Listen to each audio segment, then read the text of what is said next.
I'm looking for comments and insights. So.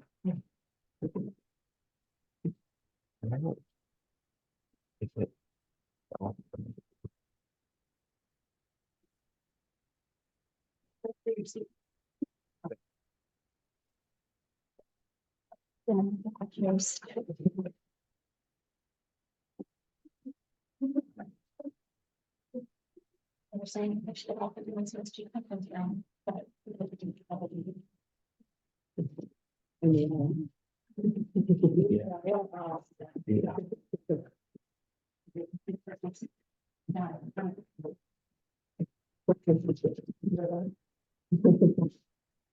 We've started.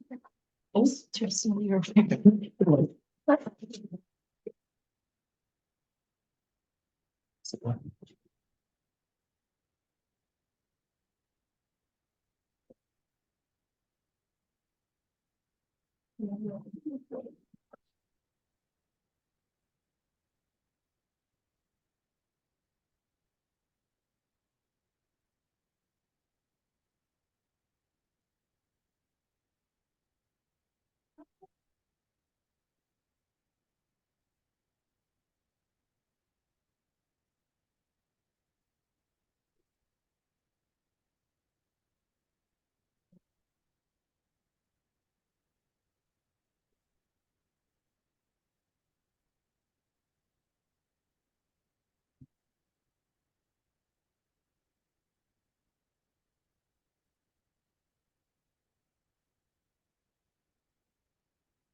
Today I'm about the book that I'm writing, and I'm really glad you all are here because this is a chapter that we talk about this. Oh yeah, now I'm going to do this. I'm going to do this, and so here we are. I'm doing it. So today what I'm going to do is I'm going to talk about the introduction to the block I study. I'm going to talk about where those displaced went, and I'll talk about the history of that displacement, and then I'll talk about community research that was conducted by those who were displaced. And I also then finish with whether this was gentrification. But basically, I'm trying to study gentrification as I'm trying to understand how it works over time. Is there a time when gentrification is something looks like gentrification, but isn't gentrification because it's too early, or that it should be done, it should be discussed later? There's a lot of literature about there being waves of gentrification, and that they exist over time. There's some people that even say that gentrification goes way back to the 19th century in Paris and things like that. So what I thought I would do is that I would look at one block, and my interpretation of a block is slightly, my idea of the block. I'm just going to get out of this, and I'm going to put up something else. So just a second.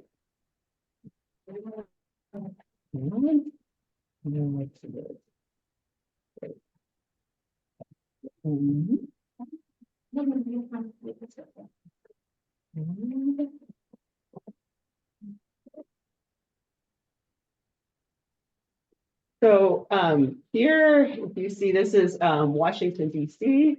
There's the Capitol, the mall, and down here, this orange box is the block I'm sitting. So this is not exactly a block in the way we think of, like, I live on this block. It's actually a square, and it looks like it's two blocks, but in fact, it's considered one square. So I'm studying technically this group here. This is, you can see that it's below, it's below the Eastern Market Metro, and Eastern Market itself is over here.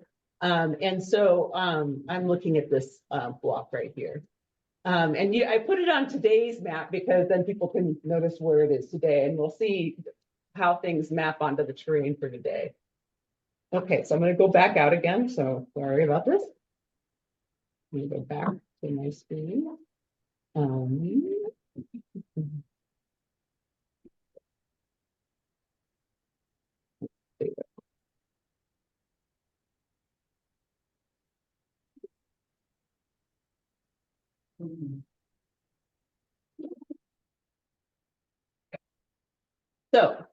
So this block. You're not sharing. I've got sharing. Thank you. Okay. So there's so much technology to deal with.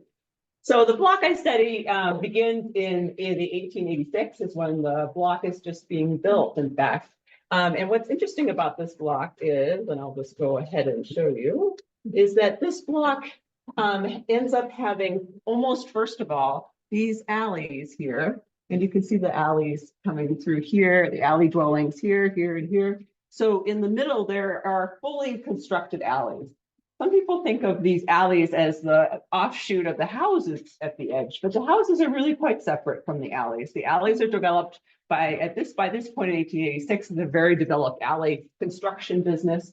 Developers are doing this, and these dwellings are being produced for investments. So they're investments for middle class and upper class people living in DC and living elsewhere. Some of these people have never seen these houses. They're really investing in them. They're often maintained by banks or by real estate agencies, by different, also people bought them at one point in time, and then later on, the family doesn't even remember they own them, right? So this is, but they are known as money makers. This is, there's lots of money to be made in this. And so this is, was made in, this is 1909, but it was begun in 1886. And in 1886, the block was built, but almost within about 20 years, the federal government and Washington, D.C. government sought to destroy it. And they sought to destroy it because they perceived it as being a notorious pit. That's what they called it. It was notorious. It was the worst. It's a huge set of alley dwellings. But what I think is going on is that there is an incredible, huge social world going on. That people in this alley have been able to stop destruction of their alley for almost 40 years. So they make it quite a long time and stop this this kind of seeking displacement. So I didn't bring this picture, but there's a picture of the Navy Place alleys, and there's some congressional people coming in with a car. They come in and they're acting all like, we know what's going on. We're going to destroy this place in 1920. And they said, and that all you can see in the picture, there are people staring from the houses, just sneering at them. And this one African-American woman, she's very, the wife of a pastor, she's very elite. She is in the car. She's like, we're getting out of here. Like, this is going to go crazy. So she knows that things are out of control, and that the control is in the alley dwellers have control of the space. So, but that's from an earlier chapters in my book.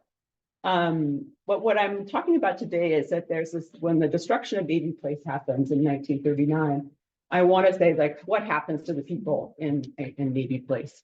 I think it's important to realize also at this very moment that this is 1939. Kristallnacht has happened in 1938 in Nazi Germany. This is a kind of destruction that has a resonance with people that would be Nazi-like or approving of the German approach to things. And so there is the first people organizing the destruction of the alley. Some of them were very interested in German experts, and this is a time of destruction in Germany. And so destruction of Navy Place, you can sort of see resonances across about that. Then in 1941, a white segregated public housing project was put in its place. And this was for both single mothers, but also for people working in the Navy Yard. And so this is a variety of people in this place, but they were not particularly wealthy people. This Ellen Wilson buildings was not a luxury experience. There was a belief that these people would be surveilled during this time and kept control over also. And then in 1953, they desegregate public housing, and Ellen Wilson dwelling begins to be desegregated. And then immediately the federal government decides to destroy Ellen Wilson dwellings. It seems to not like this idea of the desegregation. And in 1965, parts of the Ellen Wilson dwellings are destroyed. So we can see, just a second down here. This is the Ellen Wilson dwelling. So you can see it's not a big public housing project. But in 1965, the ones that are X'd out were destroyed to build the Southeast Freeway. They intended originally to destroy the whole thing, that they didn't want any of that in the area. And this was supported by people that liked gentrification. They liked fixing up their houses, fixing up your house and supporting the destruction by freeway. It was totally fine with people's minds because they didn't like certain people. Okay, so let's go back. So then there's also in 1988, there's the eviction. It's not exactly the eviction of all the residents. The residents leave and they are supposed to have a renovated, they're going to renovate the buildings, and then they destroyed them in 1996 under Hope 6. This is one of the very, very first Hope 6 projects.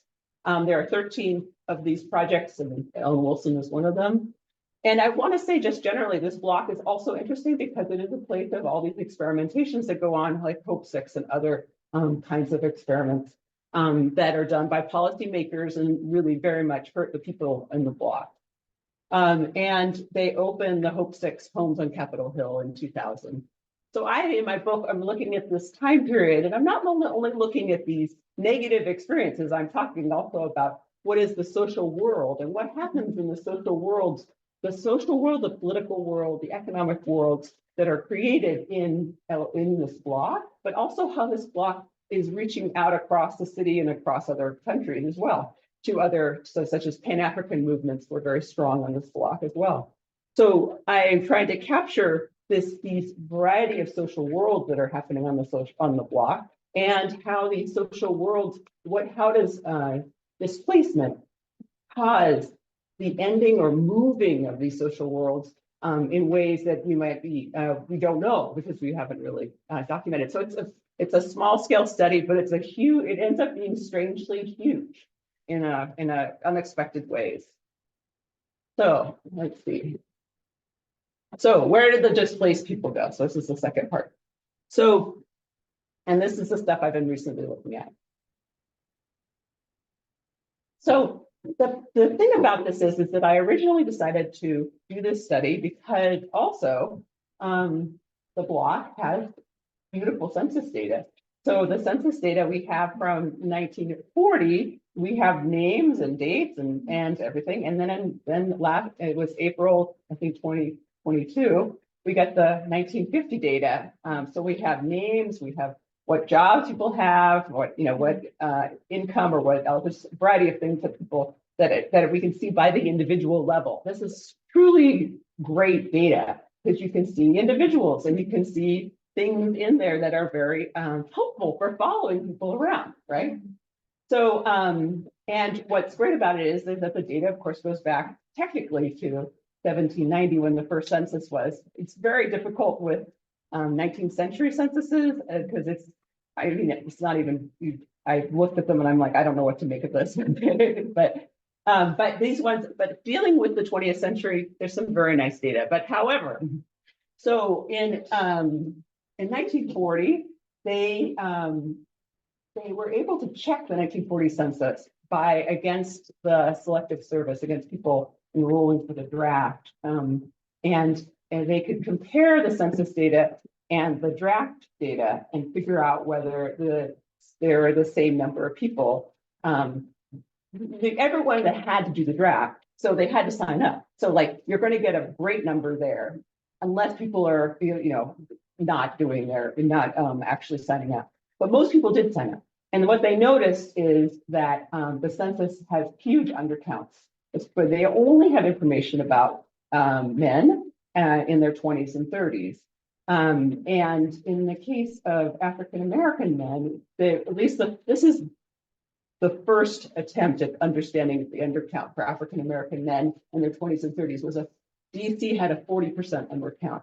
Now, this undercount is slightly problematic because they think part of it is caused by the fact that you could come into the district for work, living in Maryland or Virginia, and you could sign up for the selective service, and they're counted. So it makes the undercount larger.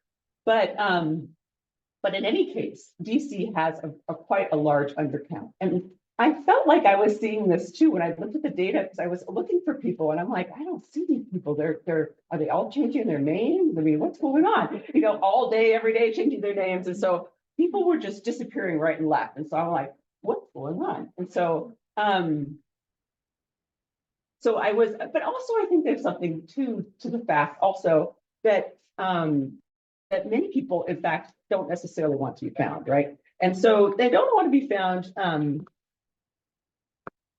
other people don't want to find them, right? And so I'm going to say that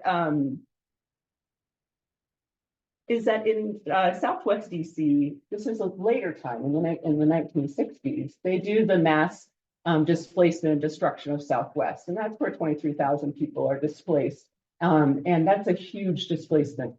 And when they do that displacement, a scholar, I forget his first name, but his name is Thirst. He tries to do a study of the people who were displaced in Southwest. He does this study in 1966.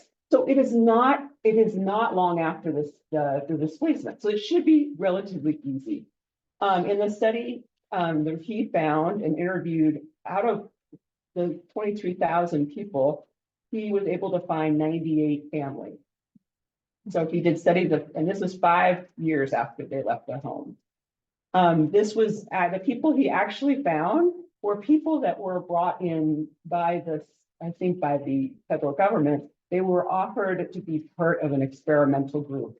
The experimental group or the demonstration group was going to be given extra help with being relocated, so that they in fact had addresses about where they would be relocated to.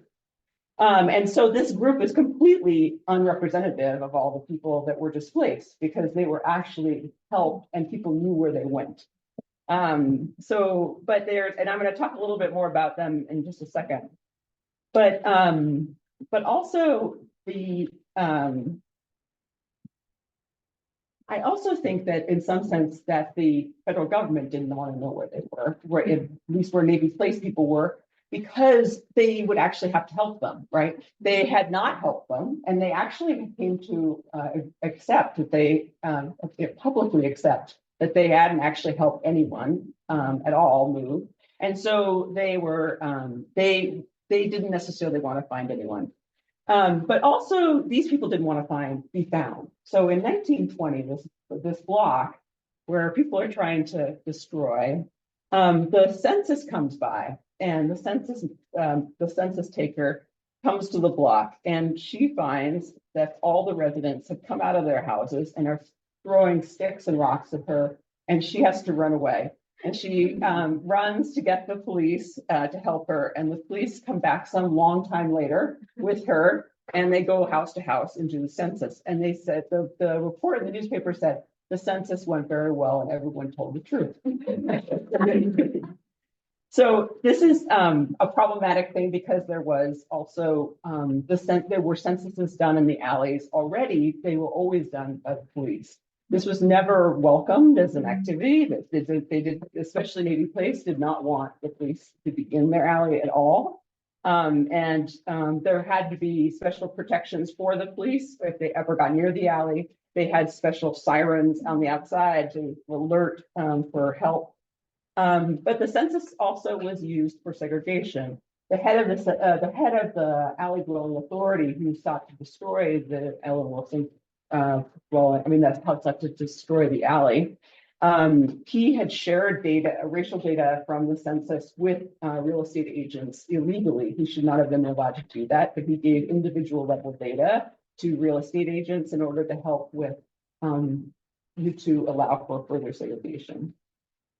So we know that from more recent studies of mass evictions and slum clearance and urban renewal, we know that like such as the work by Mindy Fulla, her stuff is amazing, and she talks about that people end up dying from a broken heart. That in the study by the Southwest DC, they said that 70% of those interviewed had visited Southwest after redevelopment, and quote, a significant number talked about crying and feeling sick when they visited. Thus, poverty, grief, and loss of their social safety net, social capital, and social context resulted. And we also know from Mindy Fulla and others that these displacements continue again and again, and these displacements result in worse health and other outcomes. People especially talked about not making a single friend, like they had no friends. And so it's just really very sad.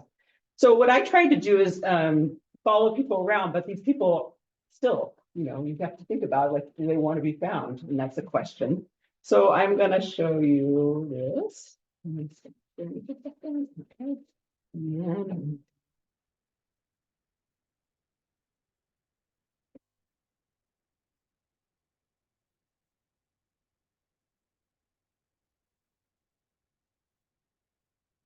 okay, so this is the block I'm studying, and let's go. So we can see here, first of all, that there are a number of people that are in orange inside the block. What I wanted to notice was, first of all, how many people, and this is where we're having severe undercounts, and we're also having I can't find people. They disappear and things like that. So, but people I have found, there are 4, I think I have 5 or 6, are people that died during the displacements. So it's not exactly in the moment of it. Some of them are dying, and so the buildings are torn down in 1939. And a part of the tearing down is that certain people are not leaving their houses. They refuse to leave, and so they are pulling down the houses next door. As they're pulling down the houses, they are then moving out of the house. And this is incredibly, terribly sad. Additionally, because the people that they thought was a great idea was to hire African Americans from the area so they could have jobs by destroying the houses in their neighborhood. So they're seeing the people that are doing this are also sad, right? And this is an incredibly grieving sort of situation. So we have people dying at the moment or around the moment of the displacement. These people are not necessarily very old, but now I should figure out where they are. Sorry to interrupt. Yeah, please. I clarified this earlier. Yeah. Who was responsible for the demolition in 1939? It's a city / federal government. It's really the federal government. It's pretty long rules. Yeah, it's pretty home rule. So it's Alley Dwelling Authority is what it was called. Yeah.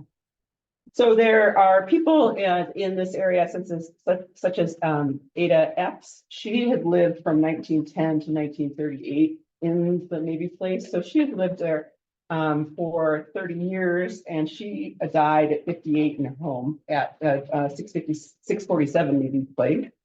Arthur Dietz lived in the Alley in Navy Place, and he had lived there for probably 30 years. He was a produce salesman, and he also was known nationwide as a great party thrower. So he was in the Chicago paper for throwing awesome parties. He and his friends they had great music and all this. So they were a group of people that threw parties. And so he then moves to over here. I'm not remembering which one yet. I think he said, oops, don't do that. No. Second. Yeah, so the orange are the displaced people or the people that died. Those are the people that died. Yeah, and then if we look to displacement, we can see, as I'm going to show you here. What's that? Everyone's gone to Capper Carroll there. Right, now Capper Carrollsburg hasn't opened yet, right? So these are another perceived slum that they want to destroy. So they are going to destroy that and open Arthur's Paper. And so they are living in places that now have other buildings on them. So across here, we also, and through here. And so, but Arthur Dietz, I think, is here. He he dies in 1943 after a lingering illness. So you can only think about this lingering illness happened when he not only lost his home, he had a huge circle of friends.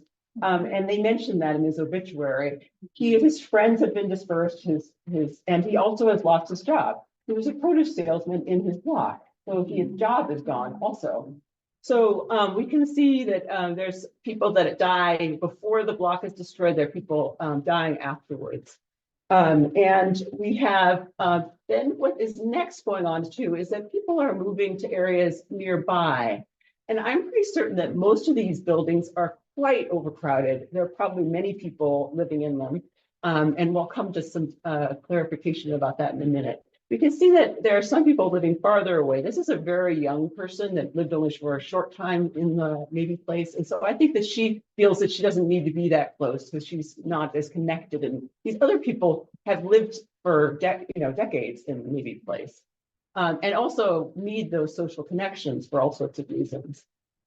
So what's happening here is that people are moving, are moving to these other spaces, and then they are also moving northward. So they're moving southward, they're moving northward. These people here are in another alley to the north, the F Street alley.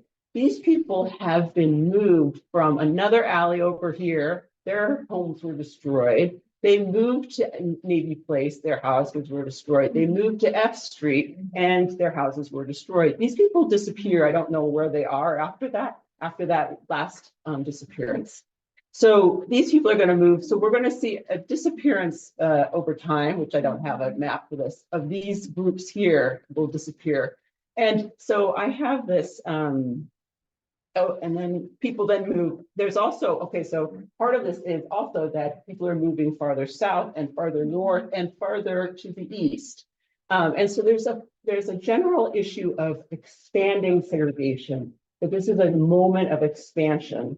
We have at the earlier period in the 1890s, sociologists have discovered about like John Logan and things about looking at that in Washington, D.C., there is micro segregation in the 1890s, where it's block by block racially segregated. And those are very, very segregated spaces. But what we're seeing here is an expansion of segregation that will move through the city and will expand over time. And so we have to remember that this is 1939, 1941. So it is in the middle. That we have not gotten to anything with desegregation at all. The red dot, so the displacement event was 1939. The red dot segregation in 1940. Yes. Yes. Yeah. Thank you.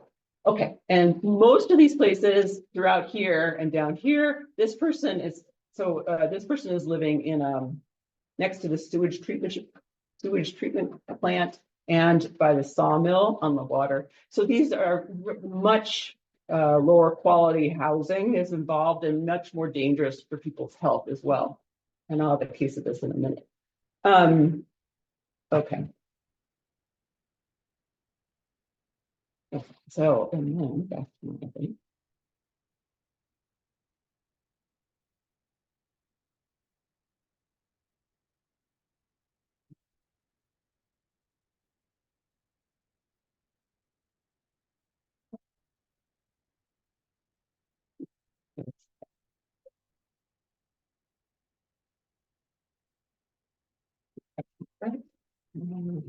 Yeah.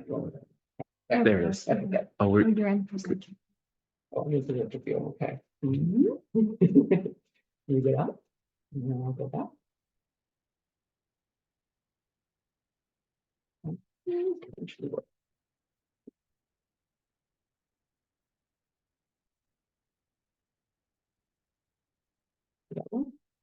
Yep. Okay, good. So this is in 1988 when the people were displaced from Ellen Wilson again. I just want to point out this was painted by a white homeowner on the side of the Ellen Wilson dwellings. This I would make the argument he thought of it as a nice mural, but he was very much involved with gentrification at this time.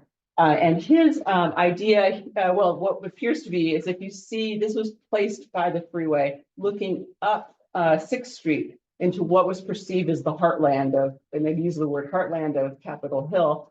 And this is what I perceive as a racial flag telling you what's coming ahead. This is a white spatial area with segregation, expanding segregation out to the extremes of it. Mondrian was a painter from Paris, and he was involved with people who were doing displacement in the French colonies.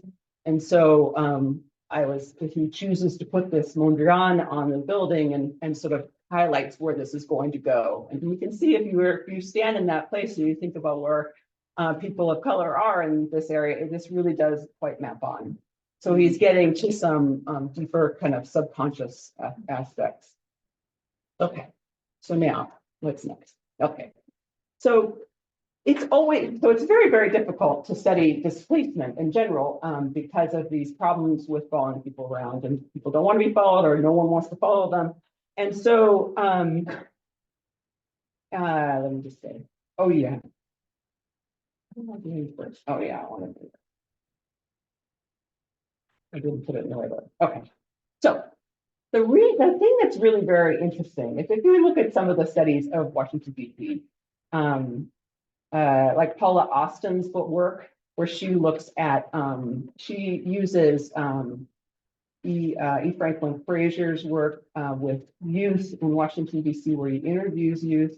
And she uses that data that he created many decades before. She uses that data to talk about how we can actually understand the interiority of young African-American youth in Washington, D.C. in the 1950s.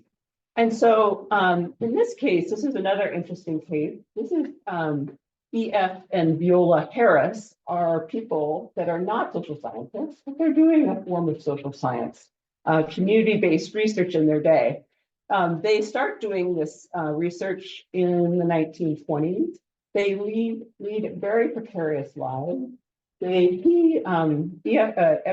E.F. Harris was born in 1889 in Washington, D.C. And then in 1910, he went to Philadelphia, where he studied to get a medical degree. I'm not certain that he finished his medical degree, not certain, but he comes back to D.C. and he has this precarious life.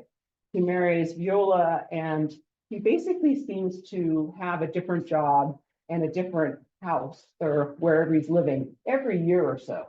It seems to be that he is being evicted or having to move on because they're destroying houses from the 1920s forward. He lives in Foggy Bottom, and Foggy Bottom is a place where there's larger displacements, especially for George Washington University. He happens then to become a leader in the civic associations. He becomes the president of what is called the Lincoln Civic Association, which covers the Foggy Bottom area. And then he becomes the president of the DC Federation of Civic Associations. And he starts writing reports, and then he gets invited to do congressional testimony.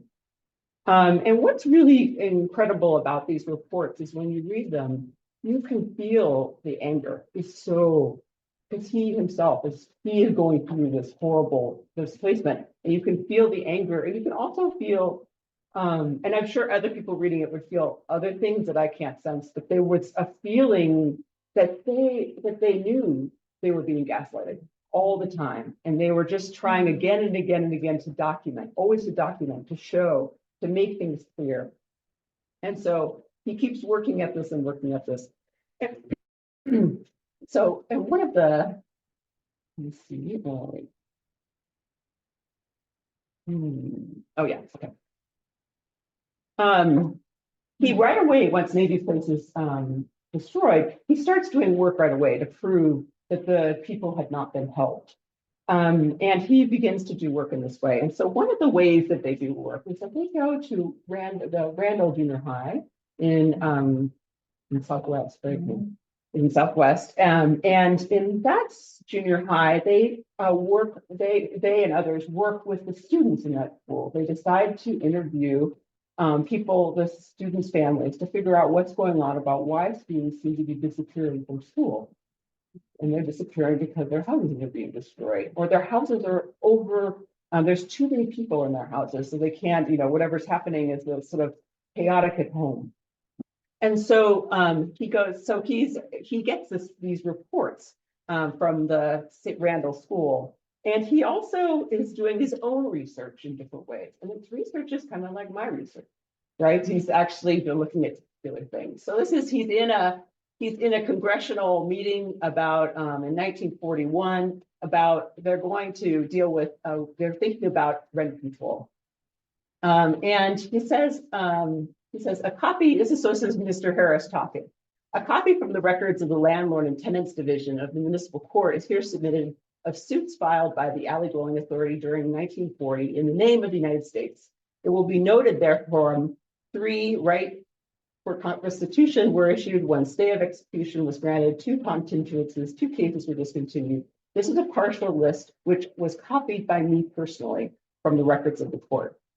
And we located some of the former tenants and interviewed them. Now, this is the only information we have. We don't necessarily have the actual interview, but he gives us some hints about this through his testimony about what is going on. So one of the things he notices that he knows that they learned from Randall School is that I actually didn't know how long I was supposed to talk.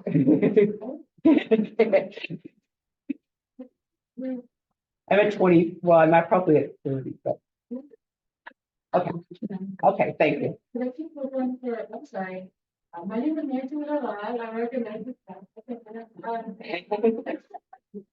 And I think 10 more minutes and I don't have time to Okay, great. What the rental school finds out is they find out all this information, which is amazing. So they find out that there's a house that has six rooms in it and 59 people living in it. And they learn also that there's a thing called hotbeds. So we have heard about this where people get the bed for a certain amount of time and then it moves on to the next person. So there are beds, there are probably people sleeping on the floor and all sorts of things. Well, what happens is the next day after the congressional testimony, one of the people from the group goes from the Congress members goes down to this area, goes to the house and asks, are there 59 people living here? And they said, no, there's only 4 of us. And so, so then what happens is he then apologizes because it was children who were doing the report. Well, it seemed pretty obvious to me that there were probably 59 people living there. And that, in fact, no one should have known that there were 59 people living there because they needed to live there, right? And so he then has to back away from the truth, right? Because he doesn't want to destroy the situation where they're surviving. And so this is something he has to negotiate, but these things appear in the congressional record. He also visits, this is someone from Navy Place. We were called in, our attention was called to the house due to the fact that 2 men were asphyxiated through sulfur candle gas. One required hospitalization and the other was so sick he could not be taken out of the house. We went to this house to see what was happening and found this woman was paying $3 a week to sleep in a coal shed or coal pit. I know the house and I know it very well. So he knew these people, and this is a woman from Navy Place. She and her, I think her 2 children are living in the coal basement. And so we know this information only because he collected it. I have the names of other people, and so he reports these things. So I'd say this is a kind of community research that is helpful for us today, also to see the perspective of the people at the time. They were saying, in fact, just because you don't know where someone is doesn't mean they're okay, right?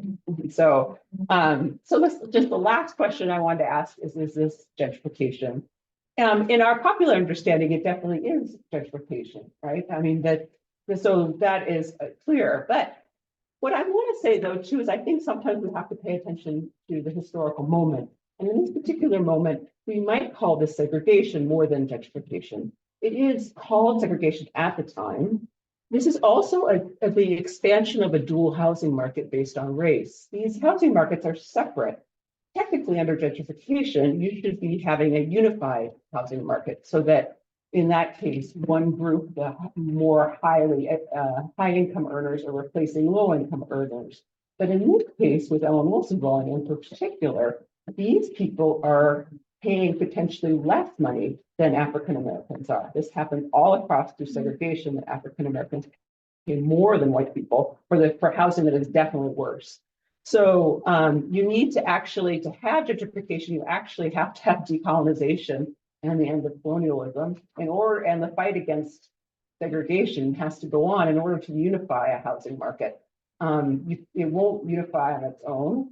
And this is the strange complexity of the problem.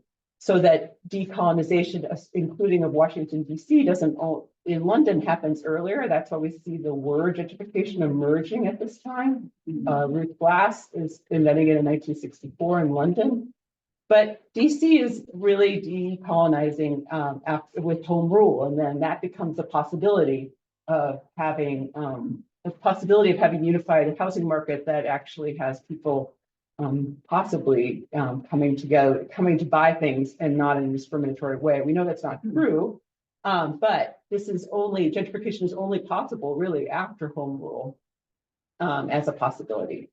So I've talked about the block I study in the book. I've talked about where the displaced go, the community research that helps us understand things. And then I've said, was this gentrification? Okay, so I don't think it's exactly gentrification. I think it's full segregation and expanding. So thank you very much. Thank you so much, Johanna. That was an amazing class, and now we'll just open up the questions. So, anyone have any questions for Dr. Bockman?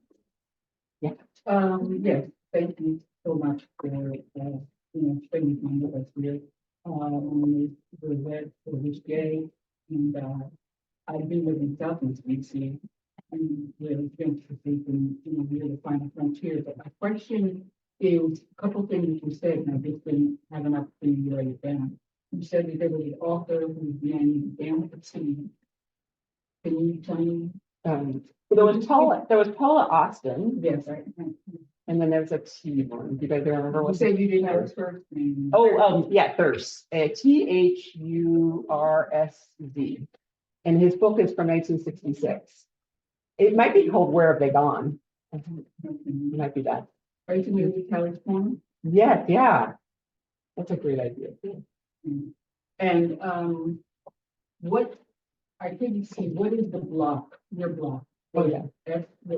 It's It's G to I, 7 to 8. 6 to 7. Let me try to put it up. With that, nice. Almost. Yeah.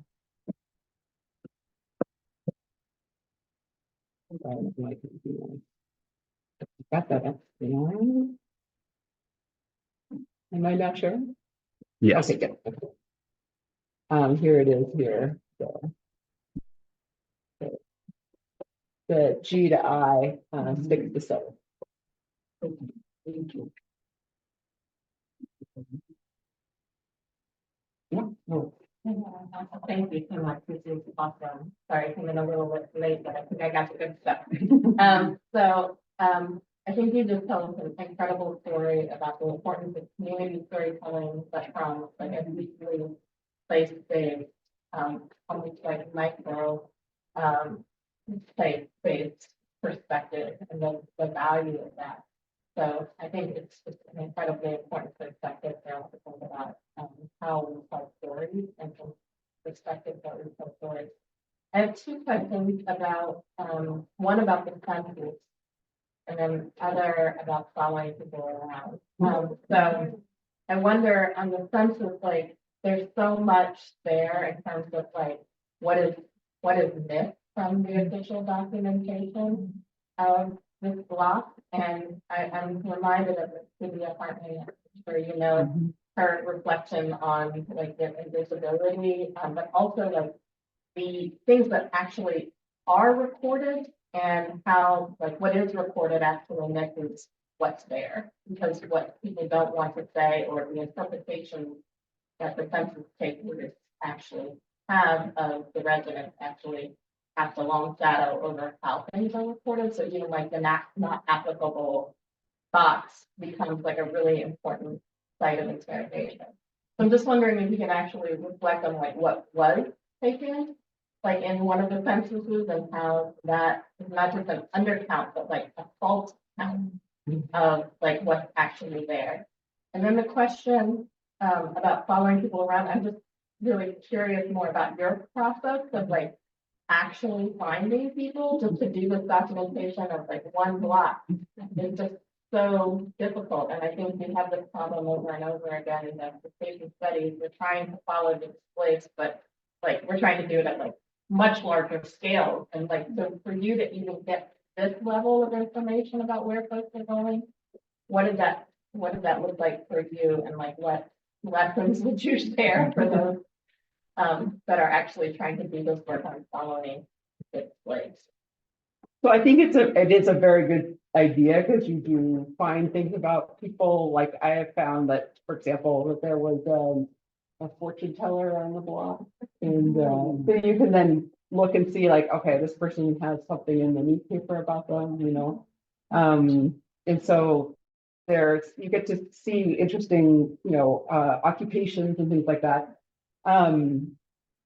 However, I have been resistant to this the whole time of really following. I follow people and then I just get depressed, you know, because I just like, there's so much to follow and so much to take care of. And like, and I always think I'm like, oh, I'm just like such a bad researcher because I don't follow people enough or something. I'm not finding them, you know, and things like that. So I often find it very, this is a very, I have to say, a very scary chapter in some sense, because I feel like I'm not doing my job enough. So I keep going and you keep going down these rabbit holes trying to find people, you know. And so this is very good giving this talk today and in working on that. Sometimes I notice that my mind, sometimes I think that my mind is not doing things because it's actually not a productive way to go. And sometimes I think that possibly this is not a productive way to go. It can be spending a lot of time on this that may actually be done better some other way. For example, I do a lot of my work in institutional history. So looking at the institutions around the block and how people are using those institutions and what those institutions are doing. It's easier to do because the archives are there and those archives are done by the community. And so that's easier. Sometimes I think that I turn away from things that are not going to be possible. So I'm a little uncertain about this aspect. I did try to, so following people around, I did also try to, I went to a fortune teller to try to help me do this research, but she ended up being someone that recently moved to the area and she didn't have a lot of contacts in the spiritual world. So she didn't, I wish she wanted me to have my, you know, chakras cleansed. So, you know, so I say, I think it's a great idea, but also it's very, very psychologically difficult somehow. I love Sadia Hartman's work. And the false things that the census can't capture in some sense are, you know, the people who are not there. Often you can't capture the relationships of the people living together. Sometimes the relationships are very, so the thing about this block too is that many of the people are from this married in families. They're all, you know, like a nephew will live over here and an aunt will live over there, and this person married into that family. You see all this. But also too, what is interesting too about this block is that many of the names are also hard to figure out later, because on Capitol Hill, but also in Georgetown, I believe, many of the people actually share, white elites and African American low-income people share the same names coming from the same parts of Maryland. There's the plantations that the families came from earlier, and there's a need to live by each other. This is very disturbing. And so you see people with the same gentry names. So the gentry of the gentrification are on Capitol Hill and in Georgetown. Yeah, and then I love your framing of is it gentrification. Just a couple comments. I think so. I appreciate the differentiation of like post 1970, like People thinking about whether or not housing markets are integrated, because I would argue that today it's still on, right? So like whether that question is the appropriate one, because I think it's the parallels of state-led gentrification and then use of both six versus this, like this is just a continuation of the same pattern. 70 years and framing this as like an initial form of state-led gentrification. Because it's the same thing we do 50 years later on the same plot. Really talk about it in detail. I mean, I knew about Book 6 and I got stuff people talking about Book 6 as state-led gentrification. I don't really see it like a systems thinking way about the difference. And like the gentrification literature in the 70s and 80s and the stuff that I've read, race is often ignored, right? Race is really ignored in quantitative research on gentrification. So thinking about this as state-led, race-based gentrification or segregation-based gentrification is a frame that I would, if you were to write that, I would read. It's really valuable work. And the hand coding that you did with the census stuff is fascinating. I think, if somebody were to look at this in a bigger way, somebody who could like really write code and we just like to go a point about tracking a lot of people over time. Yeah. I really appreciate your comments about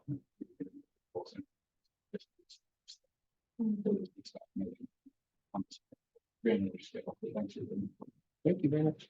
Yeah, but picking up on that, and then I got another following people around, especially for a comment, but it's, I think there's an important point, and it's always the case that the markets are segregated until white people decide they're not segregated, right? Like there's always an ability to incur and decide this is what we want.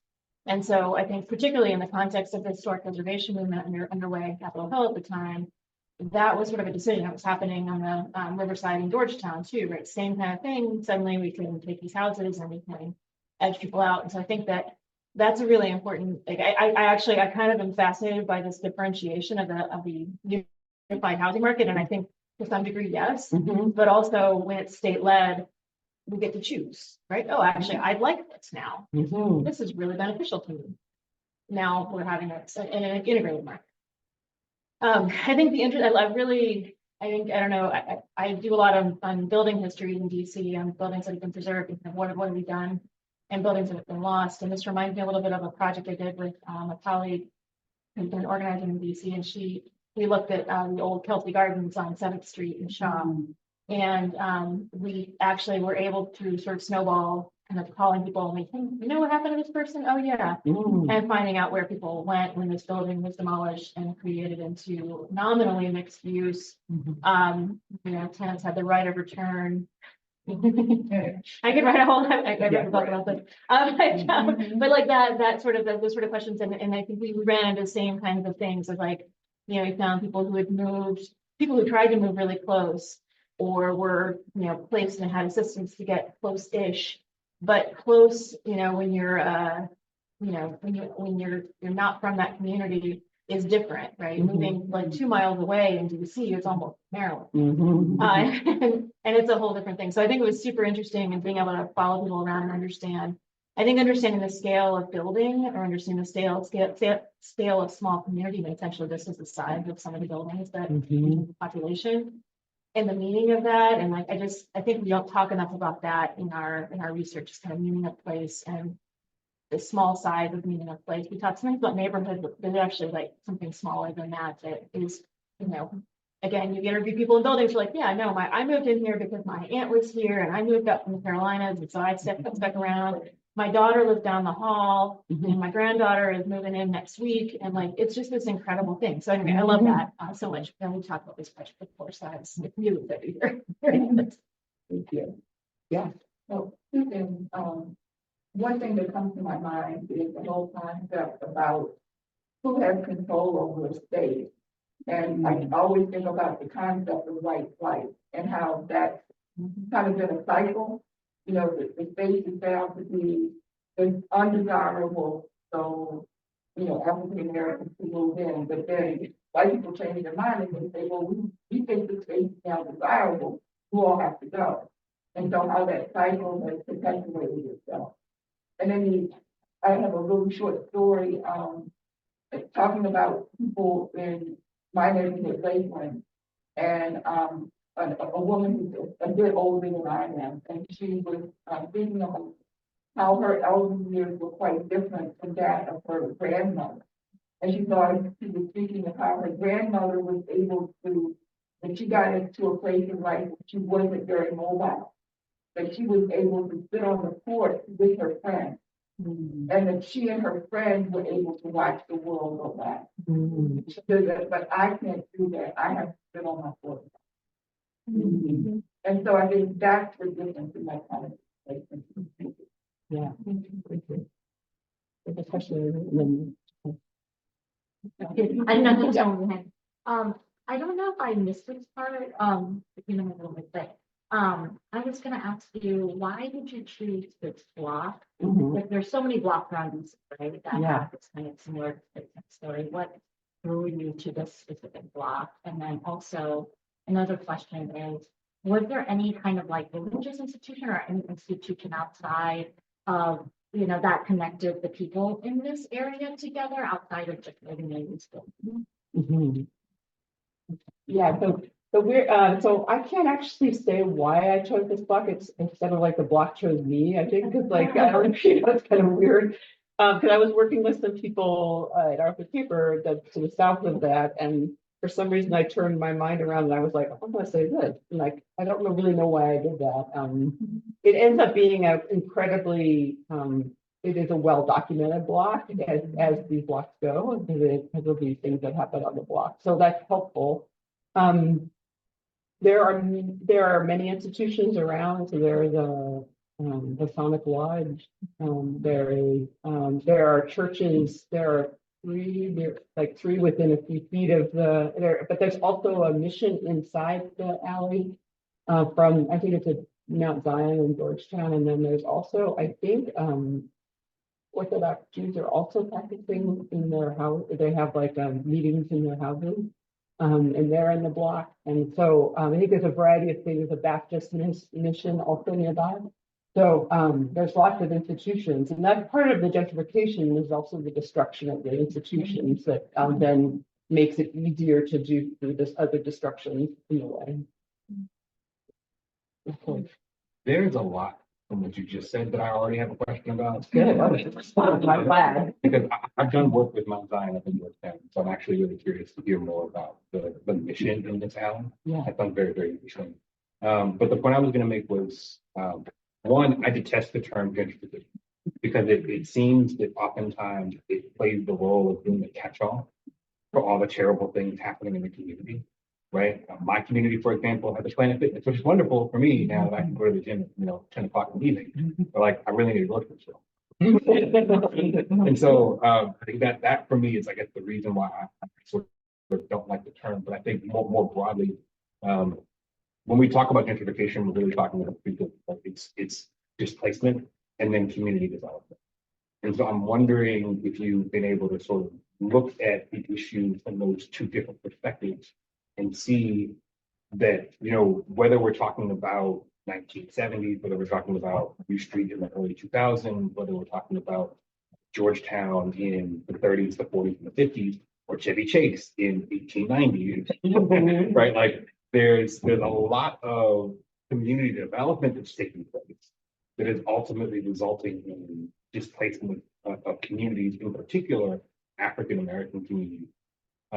Because I see it all as like these interconnected sort of instances where you have the Chevy Chase Land Company that just picked people in like the 1920s, the 30s, the 40s out of Chevy Chase. People moved, right? And then you sort of get another wave of the city says, oh, well, look at what they did in Chevy Chase. Let's go do that here. And so then the city comes in and says, oh, we're going to do this thing. And it just sort of spiraled out of control. And we've ended up where we are today, where Southeast Washington, D.C. is a predominantly almost exclusively Black community, really up until like a few years ago. And I think now you're starting to see white folks sort of return to Southeast Washington, right? Because Southeast Washington was a segregated white community for a really long time, with this sort of hyper segregation of like, we've got Berry Farm, we've got Deanwood, we've got a couple other places. And so I guess the sort of short version of that spiel is, have you been able to connect some of the things to sort of tell the whole story that sort of gets beyond sort of, I think when people get gentrification, even like the communities that I work with, right, the gentrification, we think, what is gentrification? Right, all I know is I don't have a house in. Yeah. Right, so I guess, getting beyond the sort of semantic of gentrification and drilling in on those key issues of community displacement and community development, I think are the two things I'd like to get. Yeah. Yeah, I mean, through the different chapters, I try to talk about, how these words, we think we understand these words, so maybe we ignore these words. But in fact, there's other things going on that are, other words being actually used. So for example, for community development, Maybe Places is on the forefront of doing something that would be called gentrification in some sense. They were improving, this is part of a citywide cleanup to say, don't destroy our homes. And like they did this big cleanup and maybe Place became a better place for the residents because of this. They fixed the sewer and all this stuff like that.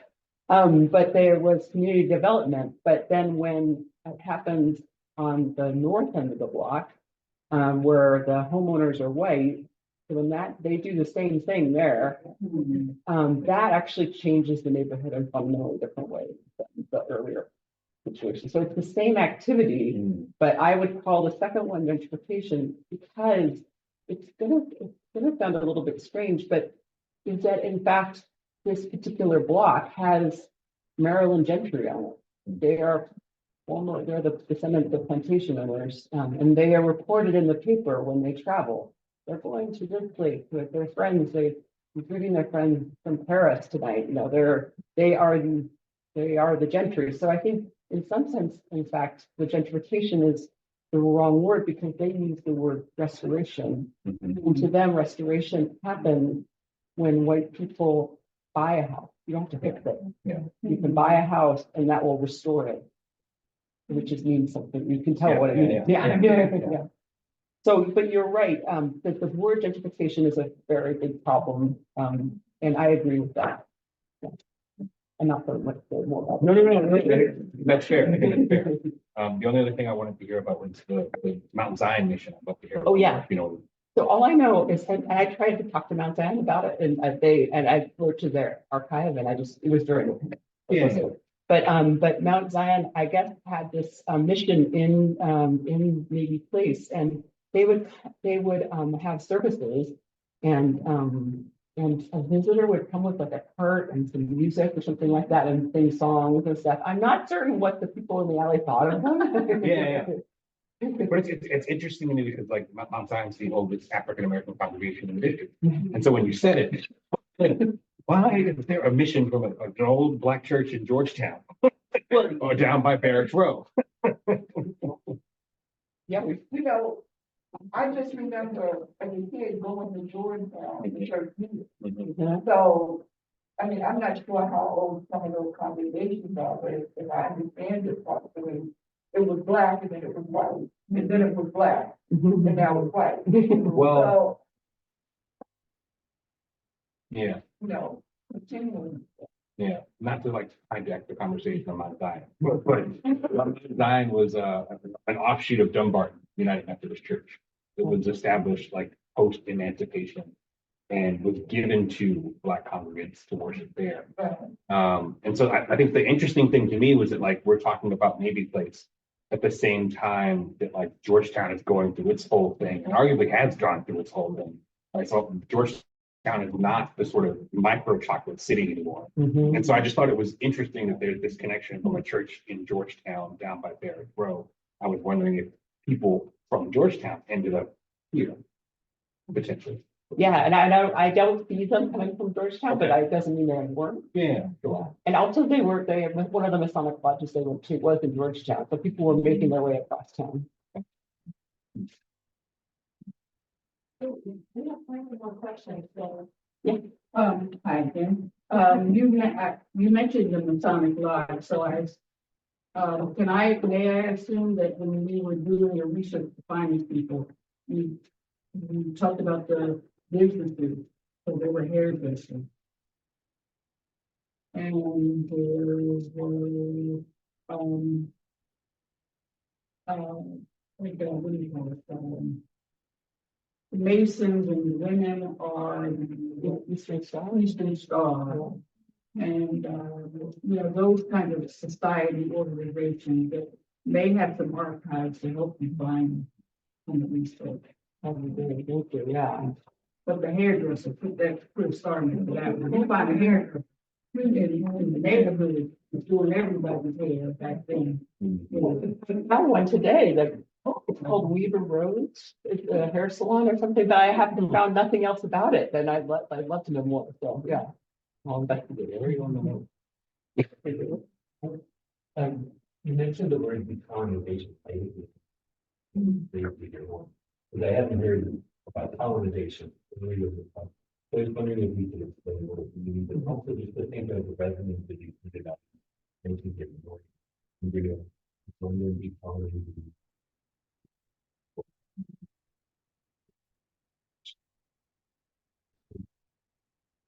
But also wondering what those, if you think of decolonizing with consideration and so, what would it mean to take, we begin to research about the project.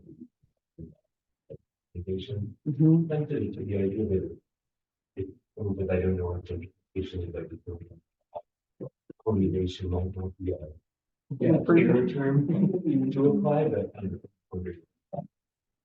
Okay. So, yeah, because I'm taking it from Ruth Glass's, I think her idea of gentrification emerges with decolonization. So, and I think it is, that these are happening at the same time. And I'm thinking in the district, people called it the plantation. And so I'm thinking of this as like, that only home rule can move the city out of a plantation situation, really, to move it to have a city that is, decolonized in some way. I mean, it's also called like last colony, right, or something like that. It's so DC is perceived as a colony. So I'm trying to apply terms about colonization, but I think though that it is clear though that the battles in this particular block are also battles of the plantocracy is alive and well, wanting to restore a form of colonization in this area. And one of the things they say about alleys, this is a national person talking about it. So these hidden alleys are really bad places because they don't act like we own them. They act on their own. They act as if they're something like that. And so this idea that's going on is that this belief that the people in the alley are owned by the white people. And this is an attempt of desire, I think, for kind of formal situation. What's that? Ungovernability. Yeah. People are ungovernable. Yeah. Any more questions? Well, a question I was just said, and also then, so one, I was thinking about like the actor that Meg asked about before, and it was, you largely talked about the Alabama Authority. If I'm not incorrect, Walter White, who was the first African-American mayor under home rule, was actually head of Walter Washington, thank you, was actually head of the ABA at some point. So I'm just wondering if you can reflect on that. And then also, I'm very curious, other than a book, are you also planning to issue this in some other form? Like I'm seeing this Google map, but I'm picturing it as a story map, being able to collect all these. You've collected such rich stories of individuals that I think any community, and especially this block, would benefit from. And so just wondering what other forms you might be sharing those communities. So I have had a blog called Sociology in My Neighborhood, which I've been, but I haven't it's really hard for me to do a blog, plus also write and also teach, and these things are very, very difficult. But I don't really know how to do story maps, so if you guys have like assistance on the directions that I would follow, I would be glad to do that. But I would like to share it with the community. And I have done this with, I worked with Arthur Capers, their public housing project with a Omeka site where people could submit things and put them on, and this ended up being cool. But then it ends up, it was, I don't know, it's maybe it still has a life of its own. I'm not really told the circus. What's that? Has to live somewhere and have somebody who owns it. Yeah, exactly. And yeah, this the ADA at this particular time has a particular colonial aspect to it, and the leader of it, and John Elder, was quite racist. So yeah, and he always thinks he's really nice. And I was like, I like public housing. I like to give housing to people of color. But it's always it's so bad, yeah. So having Walter Washington, there is a a change that goes on with bringing in, first of all, African-American representatives, who I can't even imagine the work they had to do to change that organization. But it would have been a different kind of place by the time he was there, hopefully.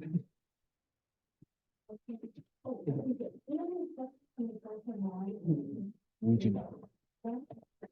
I do want to ask a question because I'm thinking about it now. Yeah. And it seems like this might be like the first instance of like a successful interagency effort in the District of Columbia. In that, like, you have the Alley Building Authority, the National Capital Housing Authority, and then I can't remember the name, but the Land Use Development Agency. in the district. Yes. Yeah. I'm wondering, is that sort of story relevant here?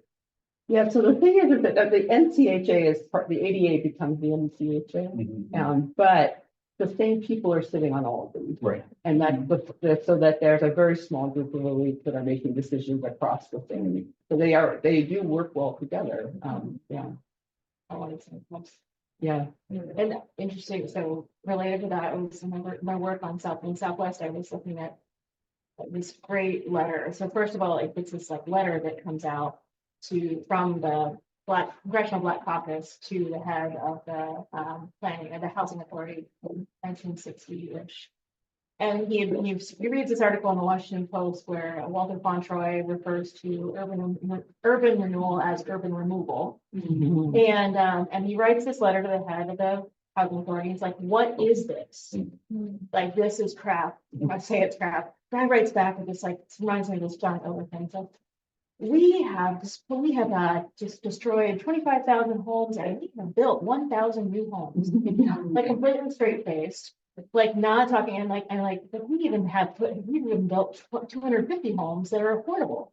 And like they're of course over by the gravel yard by South Capitol Bridge and the very edge of the neighborhood, but he like completely straight faced, like I've never heard it called that before. That is so weird. I've been to a lot of meetings and no one said that to them. And there's always that kind of like weird, like gaslighting going on. yeah, it's absolutely gaslighting. Yeah. Okay, you know. So, Thank you. any other comments or questions? Yeah, I did it. I'm a public health student. I'm a PhD student, and I'm currently on a project that is the IRB approval. It's a Dr. Jordan Matthews and Dr. Robbie Ashley. And this is just very helpful because I'm not from DC, and to be on a project, they're trying to explore like the spatialized memory of African American residents who have been impacted by gentrification or the community disinvestment from schools, and kind of how both of those create like incubators for violence in the community. So just hearing about all the history kind of helped me frame the project and what they're trying to do better. Yeah, there's a sociologist named Tanya Golash-Boza, and she talked a little bit about that. You probably see her story maps all over. yeah, that's very much. Yeah, I'll do here about 2 weeks. Oh, okay, good. And Talking about there was another question? I think that was a lovely way to end. That really is beautiful. And so Please join me in thanking Dr. Bockman and Dr. Well, thank you all so much for your comments and discussion. I really appreciate it. If you have any other further thoughts, feel free to contact me. And don't forget about the fruit and the coffee and cookies and then Dr. Bockman didn't mind asking, but asking more questions. Thank you everyone for being here. It's the week before spring break, so we're